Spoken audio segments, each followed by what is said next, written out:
Bonjour à tous les amis, bienvenue dans cette première vidéo de l'année 2026. Désolé, ça fait quelques semaines et quelques matchs que j'ai pas posté, soit je m'en sentais pas, j'avais pas vraiment le cœur, l'énergie de parler, soit j'avais rien à dire. Mais bon, j'aurais dû, je vous dois des excuses sur ça.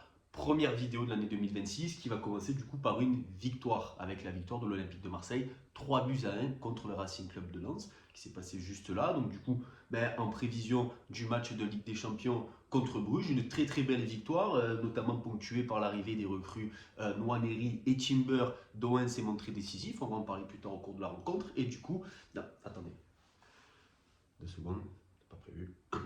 Allô? Ouais. Non, bah non, tu m'en mets pas. Je suis en tournage de la première vidéo, ouais. Ouais, non, je sais que j'ai rien posté depuis. Je sais, mais je me suis dit que je voulais commencer par une belle victoire. Janvier, on n'en a pas eu beaucoup. Du coup, voilà, je me suis dit, je vais faire voilà, le match d'hier, le match de Lens, la victoire contre Lens. Voilà, ouais, ça fait plaisir. Ça fait plaisir. Bruges, oui, oui, Bruges, Bruges, je vais en parler du match de Bruges, bien sûr. Bien sûr, je vais parler du match de Bruges. Je vais parler, oui, oui, du match de Bruges, oui. En Ligue des Champions. Voilà. On va se qualifier. Voilà, oui. Oui, oui, parce que j'ai pris mes notes. 95% de chances qu'on se qualifie. Donc, bon, c'est fait, quoi. Hein, je veux dire, ça va être historique. Ça va être historique. Ça va être historique. Oui, oui. Voilà. Voilà, voilà. De éliminer. Comment ça, éliminer? Non, on est dans les barragistes. On n'est pas éliminé. Mais non, on n'est pas éliminé, c'est pas 3-0. 3-0. Mais non, c'est pas possible. Non, c'est pas possible. Deux, quoi? D'un but du gardien? Attends, non, mais il y a un problème parce que, attends, je vais me mettre. Je comprends pas. Attends, 2 secondes. Je suis vraiment désolé, hein. 2 secondes. Parce que. Oui, je suis en ligne. Je serais au courant si on avait perdu le match. Attends, je regarde. Allez, la dernière, Fredrik Hansnes au coup franc avec un but. Benfica intégrera le top 24 et se qualifiera. Hansnes sur le poteau. C'est complètement dingue. C'est lui. C'est Anatoly Cruyff. Attends, je te laisse. Oui, oui, je te laisse. Je te rappelle, je te rappelle.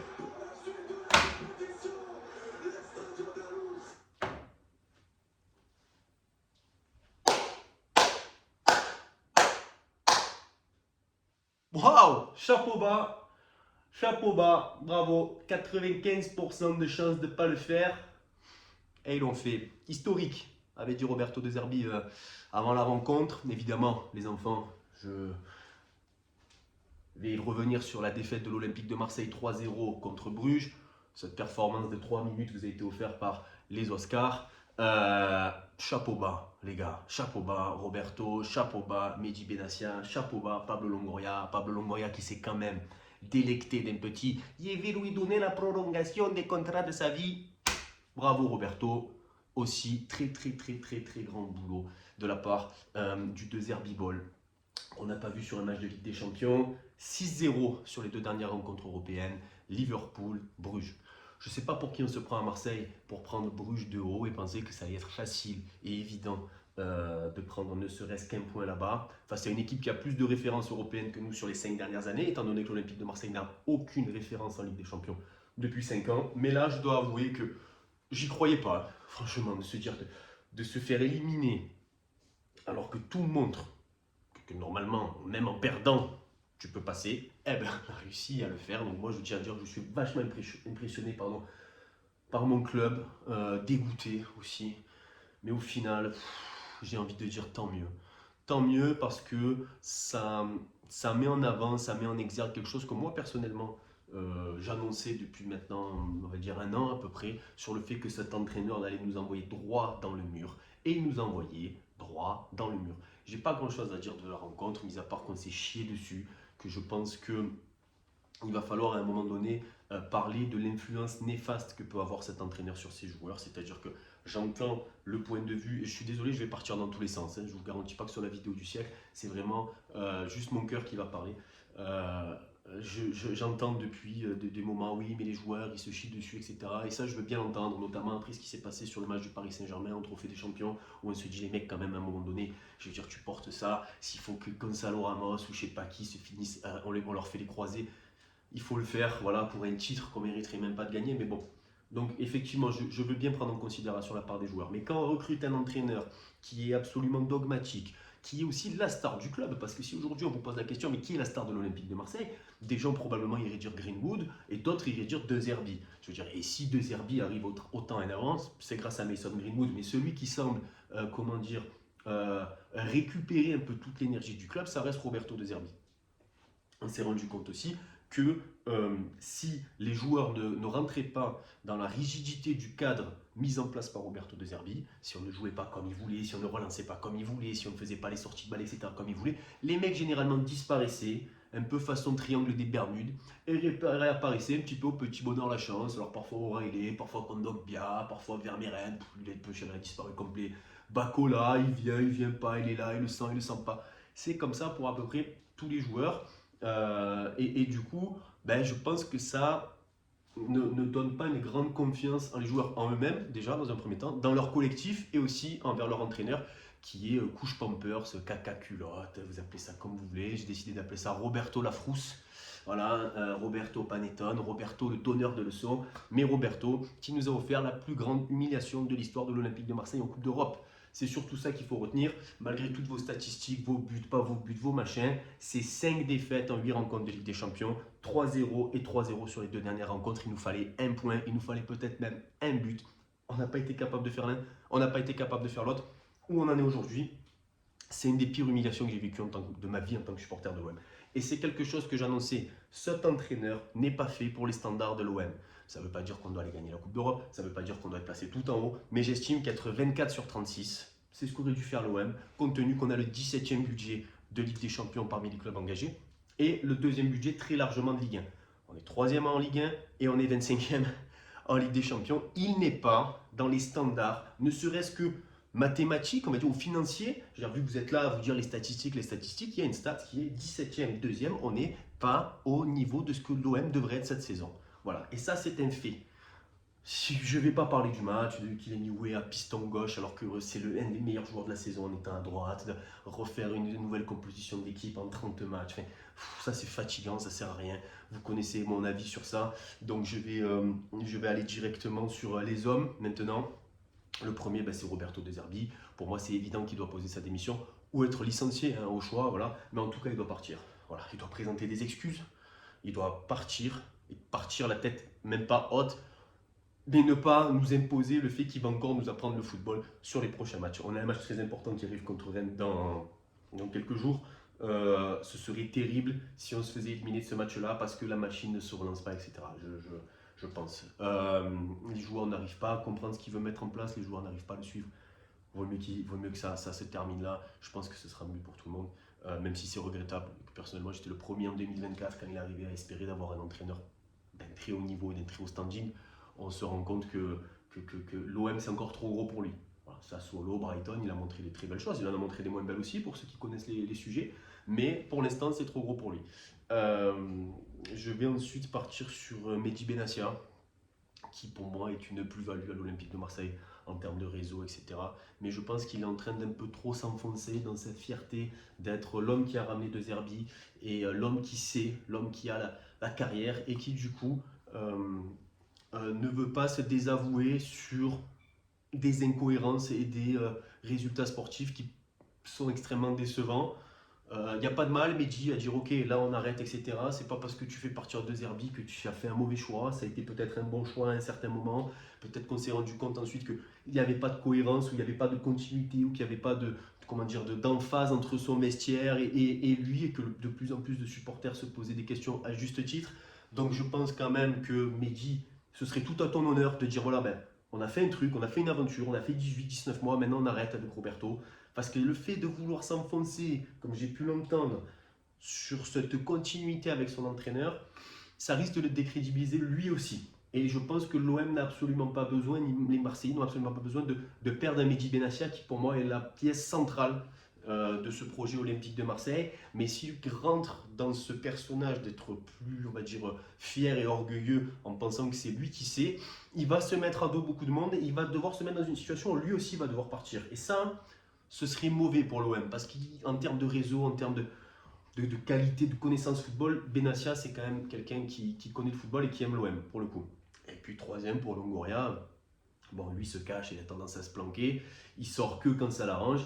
Il est sorti juste avant le match de Bruges en pensant que on allait, voilà, on allait se qualifier. Il nous a, je vais refaire un peu l'accent espagnol, hein, voilà, la prolongation, nanani nanana, la prolongation.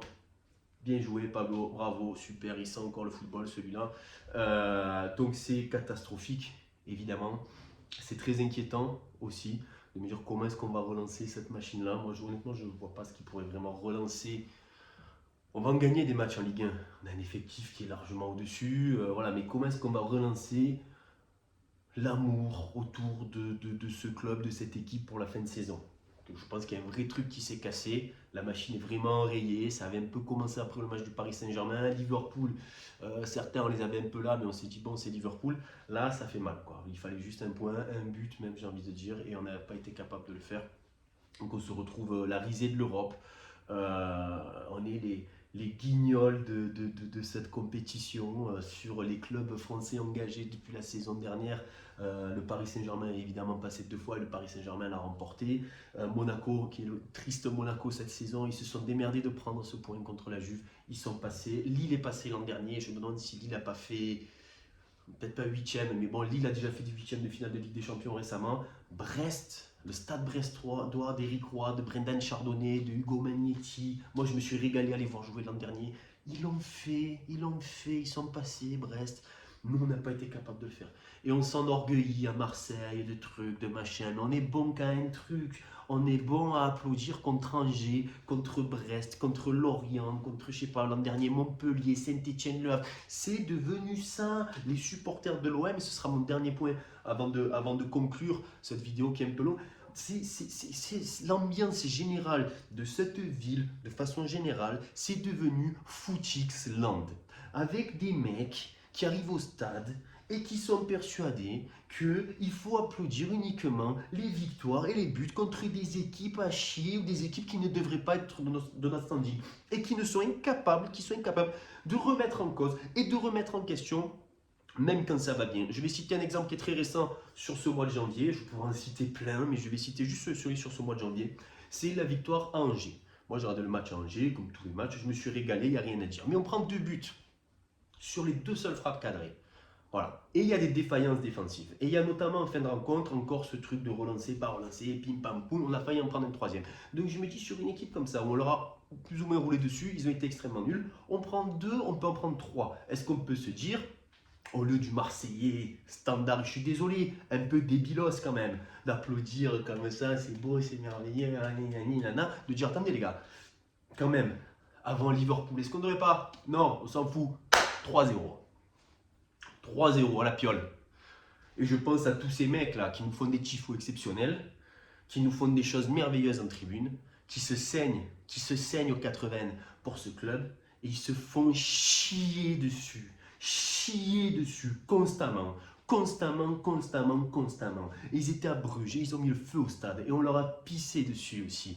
Ils sont vachement cléments, les groupes de supporters, je trouve, parce que je peux vous assurer que les hontes qu'on voit, les branlées qu'on voit depuis l'arrivée de Roberto De Zerbi, je peux citer celle sur cette saison, mais je peux citer sur celle d'avant, les matchs contre Auxerre, les matchs contre Angers, les matchs contre le PSG, le match à Monaco, il y en a plein cette année, Lens, Rennes, Lille, Lyon, le PSG en trophée, le FC Nantes, le match à la maison contre Angers, le match à la maison contre Toulouse, l'Atalanta Bergame, le match contre Liverpool, et vas-y, oh, sur un seul entraîneur, qui ait autant de cas suspects de nullité tactique et que les supporters continuent à faire des tifos, machin, etc. C'est merveilleux. Mais le problème, c'est que dans le sens inverse, on a des mecs, ils font des roues arrière après une victoire contre le Havre, après une victoire contre le Paris FC, après une victoire contre l'Orient. C'est ça l'OM pour vous ?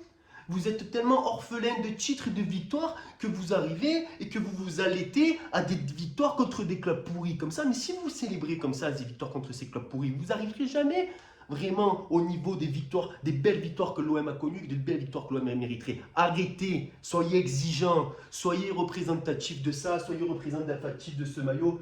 Et je vais en profiter du coup, le maillot de l'année 71-72 pour rendre hommage à Roland Courbis qui nous a quittés. Je pense que de là-haut, il ne doit pas être très fier. Voilà, donc c'était l'occasion de remontrer ce maillot-là qui montre les belles années de l'OM. Voilà, les grands joueurs de l'OM. Je ne dis pas qu'il faut redevenir ça, mais en tout cas, on le porte quoi qu'il en soit. Et si vous n'êtes pas capable d'être à la hauteur de cet héritage-là, changez de club.